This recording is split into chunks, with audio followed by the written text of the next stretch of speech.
Ahora sí, nos vamos al terreno de la política. El lunes realmente fue increíble.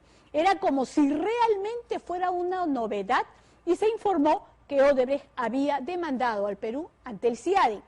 Lo más asombroso ha sido pues ver la cara de sorpresa del presidente del Consejo de Ministros, Vicente Ceballos, diciendo que estaba simplemente impactado y que esto es una frescura. El gesto del presidente Vizcarra, de los fiscales y otras autoridades en febrero del año pasado, aquí en Panorama denunciados con papeles, con lujo de detalles, que esto se venía, que hacía 2 años atrás se había iniciado un proceso en Luxemburgo, que para entonces ya se había cumplido con dos pasos previos para luego realizar la demanda. Hechos sobre los que obviamente el gobierno peruano simplemente estaba al tanto porque designó y pagó abogados para esos previos, como por ejemplo para la etapa del trato directo, por así decirlo. Así y todo, se firmó y aprobó el acuerdo, sin una cláusula en la que ellos se comprometieran a desistir de esa demanda. Ahora, al gobierno peruano solo le toca negociar para llegar a un acuerdo que evite acudir a esta corte o litigar. ¿Quién integrará la comisión de batalla como órgano técnico? Por lo menos el Ministerio de Energía y Minas, cuya cabeza carga secretos pero muy bien guardados. ¿Se acuerdan ustedes de esa súper polémica ley destinada a garantizar ingresos? Así, 0 riesgos para el inversionista del proyecto gasoducto, a través pues de la creación de un fondo que íbamos a financiar todos los peruanos con un monto extra de nuestros recibos de luz. El hombre que elaboró ese informe fue Juan Carlos Liu Yongzhen. Lo hizo, como él mismo dice, en una semanita navideña y fue la que le abrió la puerta a esa ley. Ahí no queda todo.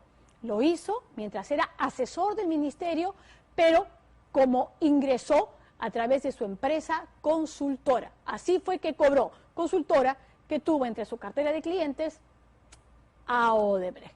Vicky Zamora y Walter Jiménez con la investigación.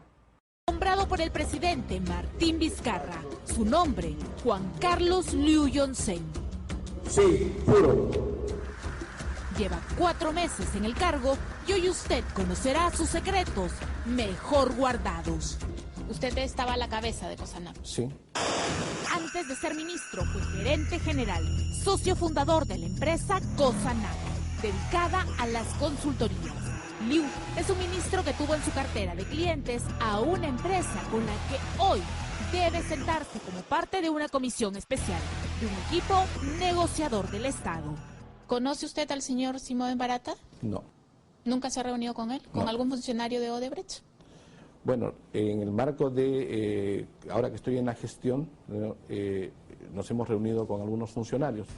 Antes de eso, cuando eran Cosanap. Prestamos en algunos momentos algunos servicios a Odebrecht, pero eran de naturaleza regulatoria. Odebrecht fue su cliente. Tuvo en varias ocasiones vínculo contractual con la empresa que hoy demanda al Estado peruano por más de 1.200 millones de dólares. Una empresa que, entre otras cosas, busca negociar con el Estado, donde él, como ministro de Energía y Minas, tendrá un rol importante. Prestamos en algunos momentos algunos servicios a Odebrecht. Pero eso no es lo más relevante. Juan Carlos Liu Yongzhen tiene un secreto más. Fue él quien elaboró este informe, quien firmó estas 19 páginas que cambiaron la historia del gasoducto sur peruano, proyecto que Odebrecht logró adjudicarse. Se nos pide, al finalizar ya el año 2011, que los ayudemos en preparar este informe de evaluación, que básicamente era definir si el proyecto era cofinanciado o el proyecto era autosostenible. Lo que nosotros en este informe señalamos es que esa APP podía ser autosostenible. Con su firma, dio la venia, la luz verde para que la empresa que se adjudique el gasoducto tenga ingresos garantizados, asegurados. Un modelo de negocio donde el Estado y todos los peruanos, a través de aportaciones en nuestros recibos de luz, solventaríamos al concesionario. ¿Quién terminó beneficiándose con su firma con este esquema del proyecto autosostenible? Pues nada menos que Odebrecht. Es una sostenibilidad de la mafia, una sostenibilidad de la corrupción, porque hace que el inversionista no asuma ningún tipo de riesgo y tenga los ingresos garantizados y por lo tanto los beneficios garantizados como empresa. ¿Cuánto tiempo le demandó al hoy ministro evaluar uno de los puntos más cuestionados y álgidos de este proyecto? Se demoró una semana, alrededor, algo así. El informe que redactó para el Estado calzó perfectamente con lo que necesitaba su otrora cliente, de quien se sospecha estuvo siempre detrás de los procesos que le abrirían las puertas de una de las obras más millonarias de su historia. ¿Necesitaba proinversión el informe que usted elaboró para continuar el camino? Efectivamente, porque así está señalado en el reglamento. El informe de Liu no es un documento más, no. Es el eslabón que se necesitaba para dar inicio a la licitación del gasoducto. Una pieza clave dentro del engranaje del diseño que tenía Odebrecht y el gobierno humanista respecto a esta obra. Un informe que la Fiscalía considera prueba del delito de colusión que habría cometido el ministro de Energía y Minas de ese entonces.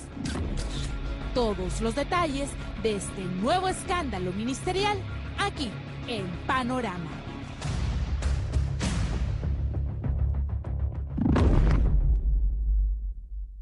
Odebrecht no solo podría seguir trabajando en nuestro país, sino demandarnos por millones de dólares. Puerta entonces está abierta y lista para que se pueda iniciar una demanda contra el Perú.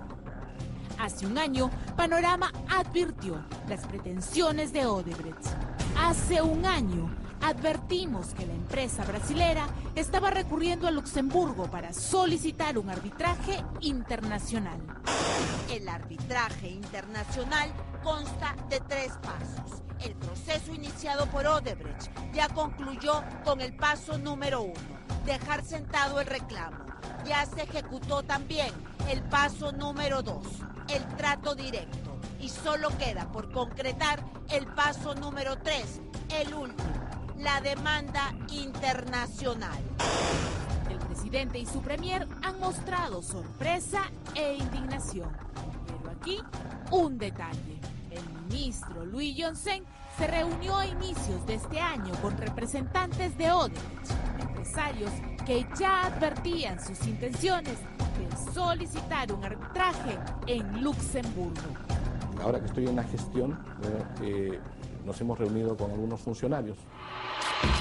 El 9 de enero de este año visitó el Ministerio de Energía y Minas Mauricio Cruz López, el nuevo director regional de Odebrecht, empresa que no fue consignada por el Ministerio de Energía y Minas. Prefirieron colocar otros a todos los visitantes de la empresa brasilera.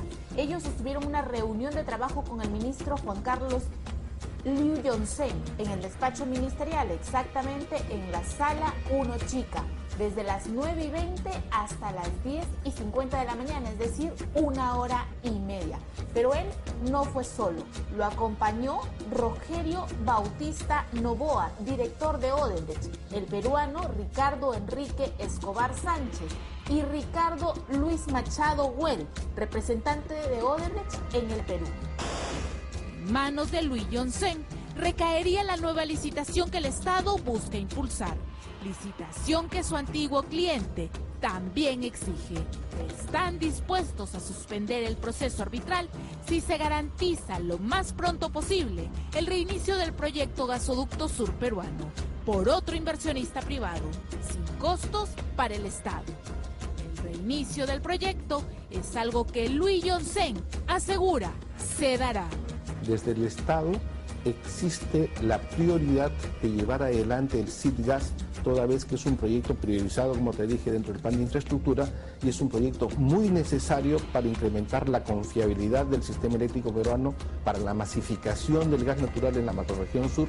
Usted hoy, como ministro de Energía y Minas, da su palabra de que hay reservas y hay demandas acá al tiempo que esta concesión va a tener. Sí, y no solamente lo digo yo, lo dice el Plan Nacional de Infraestructura para la Competitividad. eso se espera que la consultora de prestigio internacional, contratada por el Estado, Mott MacDonald, entregue una cifra, una valorización de los activos de los tubos que Odebrecht reclama por más de 1.200 millones de dólares. Valorización que ayudará al consorcio encabezado por Odebrecht a recuperar su dinero. Nuevamente le pregunto, ¿eso es para entrar en una negociación con las empresas del consorcio? No, eso es para determinar un precio referencial, precio que servirá, de acuerdo a la forma como se estructure el nuevo proceso de APP del gasoducto, del SIDGAS, perdón, si las empresas, las antiguas empresas que son las propietarias de esos activos están dispuestos a cederlos a ese valor, podría llegarse a un arreglo. Pero si su pretensión es mayor, sencillamente podrían los eventuales ganadores del concurso optar por hacer sus propias instalaciones. Esa transacción sería con Enagás, con Graña Montero y con Odebrecht. Y con los ganadores que, mediante un concurso público, lleve adelante el Estado peruano. El Ejecutivo ya trabaja en lo que Odebrecht hoy demanda. Esta es la solicitud de arbitraje presentada por Odebrecht en Luxemburgo el 21 de enero de este año. Odebrecht solicita la siguiente reparación al tribunal: que ordenen al Perú restablecer, reincorporarlos al statu quo y otorgarles la administración y la ejecución del proyecto del gasoducto en los mismos términos, en las mismas condiciones, como antes de que ocurriera cualquier violación de sus obligaciones. Otro de los puntos, plantean como alternativa que se ordene al Perú pagar los daños que eliminen las consecuencias de sus acciones y omisiones que ellos califican de injustas. Ellos estiman que ese monto excede los 1.200 millones, pero eso no es todo. También piden que se le ordene al Perú pagar todos los costos en los que están incurriendo en este arbitraje, es decir, los honorarios de los árbitros, los honorarios de los abogados, los honorarios de los expertos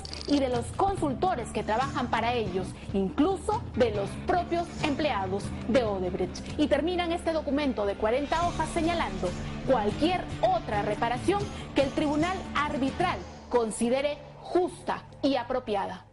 El rol que jugará Juan Carlos Liu Yong-sen, ministro de Energía y Minas, será importante. Sabía el presidente Martín Vizcarra que había designado a un ex consultor de Odebrecht en su cartera ministerial de Energía y Minas, que cuando su ministro estuvo a la cabeza de su empresa Cosanap, brindó servicios y por lo tanto recibió pagos de la constructora brasilera, que un informe suyo abrió las puertas a un proyecto que ha recibido muchos cuestionamientos, precisamente por el modelo de negocio que aprobó, basándose en una ley emitida por el Congreso de la República. ¿Conoce usted al señor Simón Barata? No. ¿Nunca se ha reunido con él? ¿Con algún funcionario de Odebrecht? Bueno, en el marco de, ahora que estoy en la gestión, nos hemos reunido con algunos funcionarios. Antes de eso, cuando eran Cosanap. Prestamos en algunos momentos algunos servicios a Odebrecht, pero eran de naturaleza regulatoria. Aquí, un punto más a cuestionar. De acuerdo a la declaración jurada de intereses del ministro, se lee que trabajó en el Ministerio de Energía y Minas como asesor desde el 2010 hasta el 2014, periodo en el que se desempeñó también como consultor externo de dicho ministerio. Es decir, era asesor y consultor al mismo tiempo. La prueba está en este documento que data del 2012. ¿En qué contexto se le pide a usted realizar este informe de evaluación del 2012?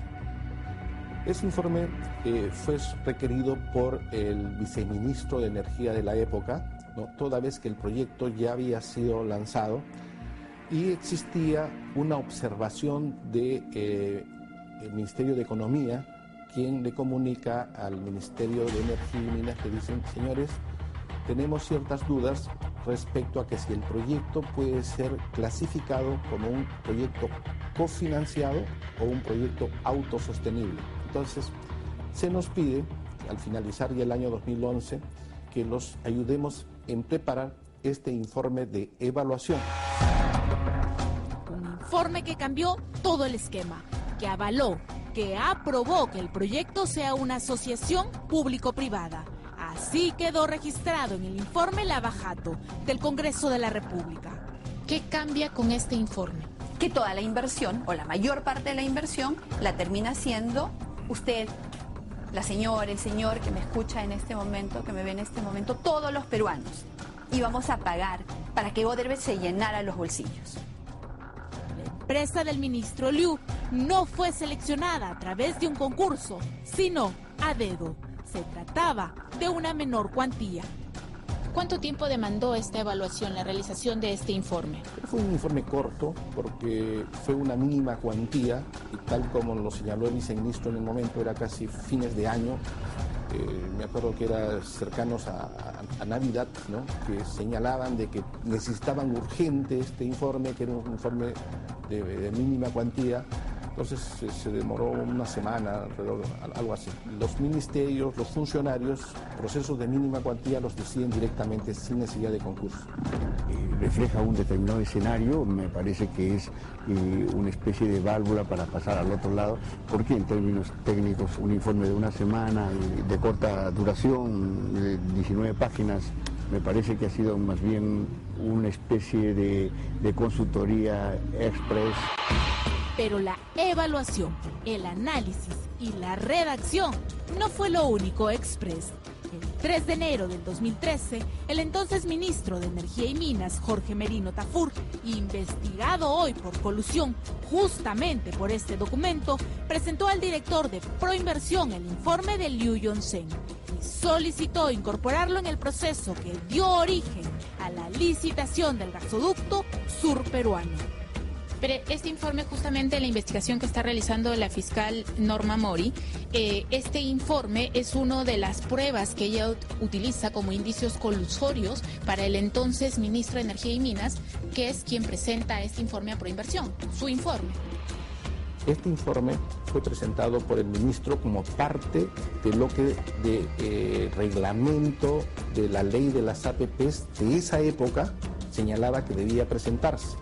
O sea, el Ministerio de Energía y Minas de la época no podía encargar a Proinversión que lleve adelante este proyecto sin el informe que se denominaba en el propio reglamento informe de evaluación. Proinversión, con el informe de Liu en la mano, aprobó en apenas un día el proyecto más millonario de la historia de nuestro país. Se necesitaba de ese eslabón, de ese informe para continuar con el proceso, para que la licitación del gasoducto surperuano salga adelante. ¿Necesitaba Proinversión el informe que usted elaboró para continuar el camino? Efectivamente, porque así está señalado en el reglamento. Es el informe que Proinversión requería para determinar si el proyecto era autosostenible o cofinanciado. Sin ese informe no se podría seguir adelante. Si Proinversión hubiera estado seguro que el proyecto era autosostenible y que no tenía ninguna duda, de repente hubiera hasta prescindido del informe. Era consultor y al mismo tiempo asesor del Ministerio de Energía y Minas. El proyecto había nacido como una inversión netamente privada. Sin embargo, en el gobierno de Ollanta Humala se tejió un camino que modificó la estructura económica que, según los expertos, es completamente perjudicial para los intereses del Estado peruano. Lo que de alguna manera nosotros evaluamos fue si los ingresos que podían provenir, ¿no?, de las tarifas podían cubrir eventuales costos totales del sistema. Lo que nos descontaban, lo que nos ponían en nuestro recibo de luz. Lo que señalaba la ley respectiva, que era la ley 29970. Para entenderlo bien, o sea, usted analizó que a raíz de esos 3 pasos, uno de ellos que incluía el cargo en el recibo de luz, este proyecto, digamos, era autosostenible. Sí. Hoy el ministro Liu, que tuvo como cliente a Odebrecht hace más de una década, que fue el que dio el visto bueno, la venia de autosostenibilidad del proyecto, que entre otras cosas incrementa el cobro que nos realizaban en los recibos de luz, es el mismo que se ha sentado junto a representantes de la empresa Odebrecht para dialogar, para ver salidas antes del arbitraje que iban a realizar. Manifiesto con evidencias concretas de graves hechos de corrupción resulta irónico poder compartir que a pesar de estos hechos, que tienen evidencias manifiestas, con carga probatoria suficiente y con responsabilidades asumidas y reconocidas, tenga todavía, con el perdón de la expresión, la frescura de acudir a un arbitraje. No sabía el premier Ceballos que su ministro de Energía y Minas había sido informado por representantes de Odebrecht los pasos que iban a seguir en Luxemburgo. ¿Conoce usted al señor Simón Barata? No. ¿Nunca se ha reunido con él? ¿Con algún funcionario de Odebrecht? Bueno, en el marco de, ahora que estoy en la gestión, nos hemos reunido con algunos funcionarios. Lleva 4 meses en la cartera de Energía y Minas y de su propia boca sabemos que en su gestión, él ya se ha sentado a conversar con representantes de Odebrecht. ¿Lo hizo por cuenta propia, a espaldas del presidente, o mantuvo siempre informado al jefe de Estado y al premier de las acciones que Odebrecht iba a tomar y que hoy aseguran causarle sorpresa? Y esto es definitivamente inaceptable, más aún, porque no solamente los argumentos que había en el año 2017, cuando se corta este contrato, sino después de eso, hemos tomado conocimiento por información que han dado los propios funcionarios de Odebrecht, que ha habido manejos irregulares, ha habido corrupción en este proceso de esta obra. De seguir en la cartera de Energía y Minas, será Juan Carlos Liu Yongzhen quien saque adelante la nueva licitación, que garantiza que el consultor, que en una semana evaluó la sostenibilidad del proyecto más importante y millonario de nuestro país, mantenga absoluta parcialidad en sus decisiones.